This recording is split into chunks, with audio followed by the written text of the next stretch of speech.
नमस्कार दोस्तों, आप सभी का स्टॉक इजी में स्वागत है। दोस्तों, आज हम बात करने वाले हैं एस्ट्रो माइक्रोवेव प्रोडक्ट शेयर के बारे में। अगर आपने स्टॉक में एंट्री ली है या फिर आप इसमें अपनी पोजीशन बनाना चाहते हैं, तो वीडियो आपके लिए ही है। आज हम इसको डिटेल में समझेंगे कि कंपनी काम क्या करती है, कंपनी का बिजनेस मॉडल क्या है, रेवेन्यू कैसे जनरेट कर रही है, और ये देखेंगे कि ये फंडामेंटली कितनी स्ट्रांग है फाइनेंशियली, और इसमें जो टेक्निकली हमें कब और कहाँ इसमें अपनी एंट्री बनानी चाहिए। लेकिन सबसे पहले हम इसको समझेंगे, इसके फंडामेंटल्स। पहले सबसे पहले इसका बिजनेस मॉडल समझते हैं कि कंपनी क्या काम कर रही है।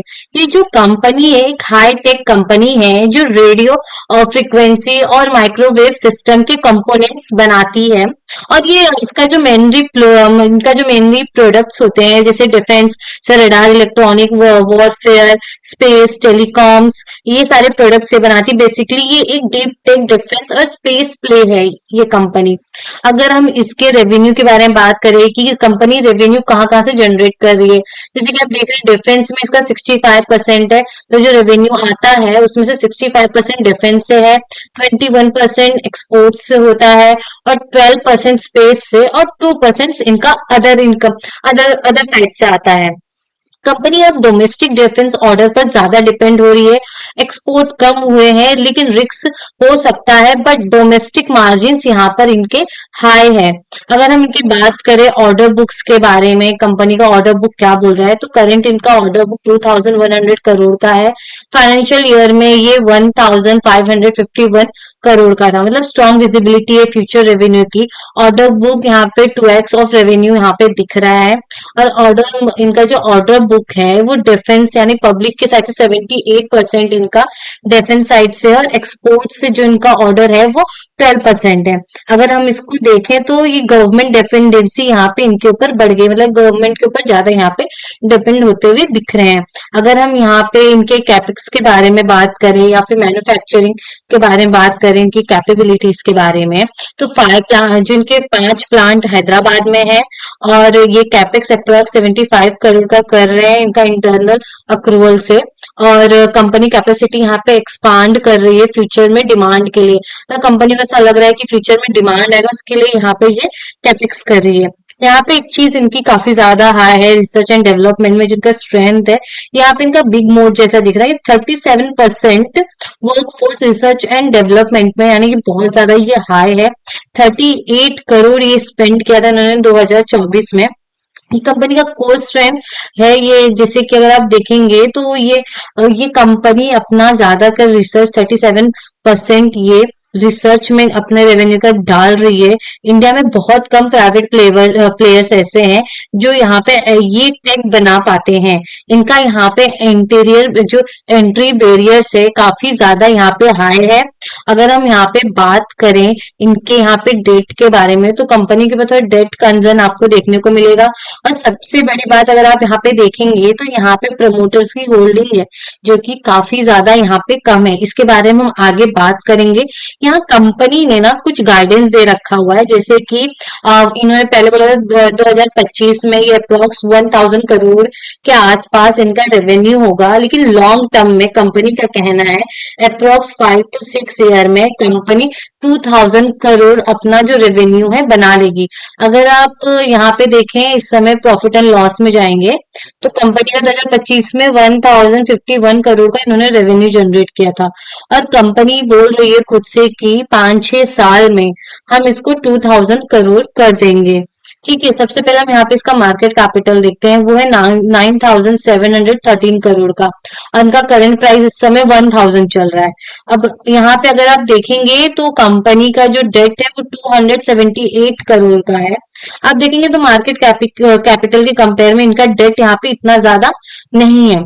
देखिए, अगर आप किसी कंपनी में इन्वेस्ट करते हैं तो ये नहीं कि सिर्फ आप उस कंपनी को देख के इन्वेस्ट कर रहे हैं, आपको उनके पीयर्स को भी देखना चाहिए, जो कि हम आगे भी देखेंगे कि आप कैसे पीयर्स को इनके साथ कंपेयर कर सकते हैं।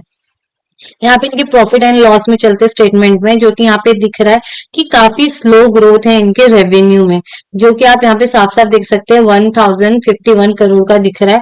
और इन्होंने बोला 5 से 6 सालों के सालों तक ये अपने रेवेन्यू को 2000 करोड़ तक ले जाएंगे, ऐसा इनके मैनेजमेंट का कहना है।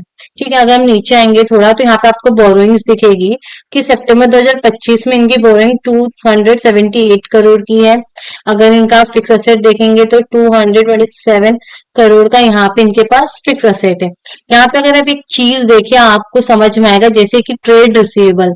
ट्रेड रिसीवेबल होता है कि यहाँ पे आपने जितना अपना रेवेन्यू दिखाया है अभी इतना आना बाकी है। जैसे कि आप ये देखिए मार्च 2025 में कंपनी का जो ट्रेड रिसीवेबल है वो 786 करोड़ अभी आना बाकी है, जितना यहाँ पे इन्होंने रेवेन्यू हमको दिखाया है 1051 करोड़ का।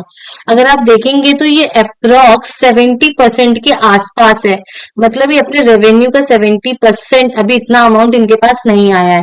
तब ये चीज, ये तो डिफेंस साइड, डिफेंस सेक्टर का है कंपनी, तो अब ऐसा लग रहा है कि ये डिफेंस सेक्टर में ये चीज नॉर्मल है। लेकिन यहाँ पे आपको क्या करना है, यहाँ पे आपको पीयर्स में जाके ये जो कंपनी है ना, Bharat electron, HAL, Bharat dynamics, ये सारी जो कंपनी ना, आप कंपेयर करिए कि इनका ट्रेड रिसीवेबल इनके रेवेन्यू के कंपेयर में कितना है। आप जब परसेंट निकालेंगे तो आपको यहाँ पे पिक्चर क्लियर होगी कि ऐसा क्यों हो रहा है। जैसे कि आप देखिए कि कंपनी का मार्केट कैपिटल 9,000 करोड़ के आसपास है, 9,713 करोड़ है, और करंट प्राइस 1023 है। ठीक है, लेकिन अगर आप इसके पीएस कंपनी को खोलें, जैसे कि हम ले लेते हैं भारत इलेक्ट्रॉन, इसको ले लीजिए, इलेक्ट्रॉनिक्स को, अब देखिए इसका मार्केट कैपिटल देखिए, इसका करंट प्राइस देखिए कि कितना डिफरेंस है। तो आप ऐसे स्टॉक में क्यों ना इन्वेस्ट करें जिसका रेवेन्यू अच्छा हो, कंपनी अच्छा रेवेन्यू जनरेट कर रही है, और उनका जो यहाँ पे ये सारे जो परसेंटेज रेशियोज होते हैं ये सब देखना जरूरी है। अगर आप ये देखेंगे कि कंपनी का ट्रेड रिसीवेबल कितना है, इधर 9,116 करोड़ का है, और इसका रेवेन्यू 23,716, तो ये अप्रोक्स 15% के आसपास आएगा। इसके कंपेयर में काफी कम है, इस कंपनी का है अप्रोक्स 70% है। ठीक है, अब नीचे हम थोड़ा आएंगे, यहाँ पे हम इसके अगर कैश फ्लो को देखेंगे तो कंपनी यहाँ पे ज्यादातर टाइम नेगेटिव में रही। जो कंपनी का कैश फ्लो है वो ज्यादातर टाइम नेगेटिव है, यानी कंपनी जो मुनाफा थोड़ा बहुत कमा रही है उसको भी कैश में कन्वर्ट करने में वो फेल हो रही है यहाँ पे। ठीक है, थोड़ा नीचे आइए, आप यहाँ पे अगर देखेंगे तो यहाँ पे आप देखिए प्रमोटर्स की होल्डिंग यहाँ पे सिर्फ 6% है, सिर्फ और सिर्फ 6%, 6.54% है। ये यहाँ पे एक रेड फ्लैग हो सकता है, जैसे हमने यहाँ पे देखा ये ट्रेड रिसीवेबल भी एक रेड फ्लैग है। इस चीज से क्या दर्शाती है कि यहाँ पे कंपनी के लिए कभी भी स्ट्रेस बढ़ सकता है डेट का, यहाँ पे फाइनेंशियली कभी भी कंपनी स्ट्रेस में जा सकती है। अब यहाँ देखिए प्रमोटर्स यहाँ पे इंटरेस्टेड नहीं है। अगर आप एफआईज की होल्डिंग देखेंगे तो जो भी एफआईज की होल्डिंग थी वो कम, यहाँ पे सिर्फ 6% की यहाँ पे आपको होल्डिंग दिखेगी। यहाँ पे डीआईज ने 14% की अपनी होल्डिंग बना रखी है, और यहाँ पे सबसे ज्यादा अगर आप होल्डिंग देखेंगे तो पब्लिक इस शेयर में काफी ज्यादा इंटरेस्टेड है। तो ऐसे स्टॉक्स को आपको इग्नोर करना चाहिए कि आप सिर्फ प्राइस देख के शेयर्स खरीदने लगेंगे तो ऐसे काम नहीं चलेगा। यहाँ पे इसका चार्ट देखिए किस तरह यहाँ पे परफॉर्म कर रहा है। यहाँ पे एक टाइम पे इसने यहाँ पे अपना पैटर्न बनाया था, फ्लैग पैटर्न बनाया था, इसको ब्रेकआउट करने के बाद प्राइस ऊपर गया, फिर यहाँ से ऊपर जाने के बाद रिटर्न प्राइस नीचे आया है। अब जब आपको इसमें ब्रेकआउट मिले, सिर्फ अगर आप ब्रेकआउट देख के एंट्री लेंगे तो ये भी सही नहीं रहेगा, आपको उसके फंडामेंटल्स भी चेक करने चाहिए। अगर आप लॉन्ग टर्म के लिए इन्वेस्ट कर रहे हैं या फिर शॉर्ट टर्म यानी कि अगर आप चाहते हैं कि 1-2 साल के लिए इन्वेस्ट करें तो अच्छे फंडामेंटली स्टॉक को ढूंढिए और फिर क्वालिटी स्टॉक में इन्वेस्ट करिए। जिस तरह भी मार्केट आप देख रहे हैं कि काफी नीचे आ गया है, तो अगर आप स्टॉक्स उठाएंगे तो काफी जो क्वालिटी स्टॉक है वो काफी ज्यादा गिर गए। आप देखेंगे वो आराम से 60-70% स्टॉक्स गिर चुके हैं। तो ये एक अपॉर्चुनिटी होती है अच्छे स्टॉक्स में इन्वेस्ट करने का। जो आप बोलते हैं जब मार्केट हो जाता है, बुल मार्केट आ जाता है, तब आप सोचते हैं स्टॉक खरीद ले, और फिर आपको उस टाइम पे अपॉर्चुनिटी नहीं मिलती है। आप अगर अभी पेनी स्टॉक्स में पैसा डालेंगे तो बाद में आपके पैसे बनने बहुत मुश्किल हो जाएंगे।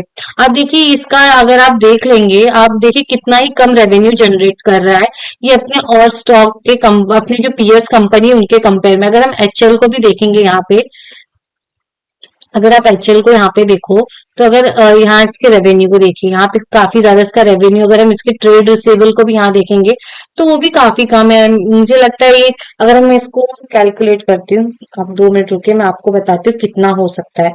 ठीक है, ये मुझे जहां तक लग रहा है ये रहेगा, अगर हम इसको करें 4,648 डिवाइडेड बाय रेवेन्यू, अब रेवेन्यू को इधर से डिवाइड करिए, देखिए कितना आएगा। हाँ, अप्रोक्स 15%। ये जो है मतलब ये कंपनी जिसका ट्रेड रिसीवेबल इसका पैसा आना बाकी है, इसके रेवेन्यू का सिर्फ 15% है। अगर हम इस स्टॉक से कंपेयर करें, स्टॉक का अप्रोक्स 70% है, जो कि सबसे बड़ा यहाँ पे हमें रेड फ्लैग दिख रहा है।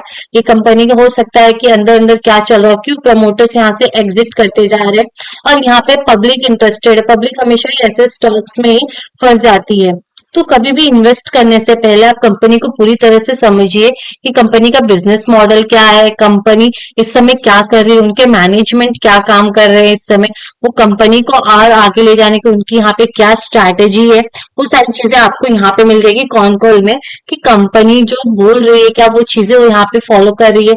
यहाँ फाइनेंशियल स्टेटमेंट में आपको कंपनी के बारे में एकदम डिटेल में आप यहाँ पे उसको पढ़ के समझ सकते हो। फिर आपको यहाँ पे फाइनेंशियली भी इसको देखना है कि कंपनी फाइनेंशियली कितनी स्ट्रांग है। अगर कंपनी क्वांटिटेटिव ही वो उसका अगर क्वांटिटी एनालाइज करो वो उधर पे नहीं अगर मजबूत है तो क्या फायदा रहेगा। इसीलिए आपको क्वांटिटेटिव क्वालिटेटिव एनालाइज करने के बाद आपको अपना टेक्निकली देख के आपको यहाँ पे एंट्री बनानी चाहिए। लेकिन अभी के लिए आपको स्टॉक से दूर रहना चाहिए, क्योंकि फंडामेंटली स्टॉक इतनी स्ट्रांग यहाँ पे नहीं दिख रही है। तो दोस्तों आज के लिए हम यहीं रुकते हैं। अगर वीडियो आपको यूजफुल लगा है तो लाइक कमेंट सब्सक्राइब जरूर करें।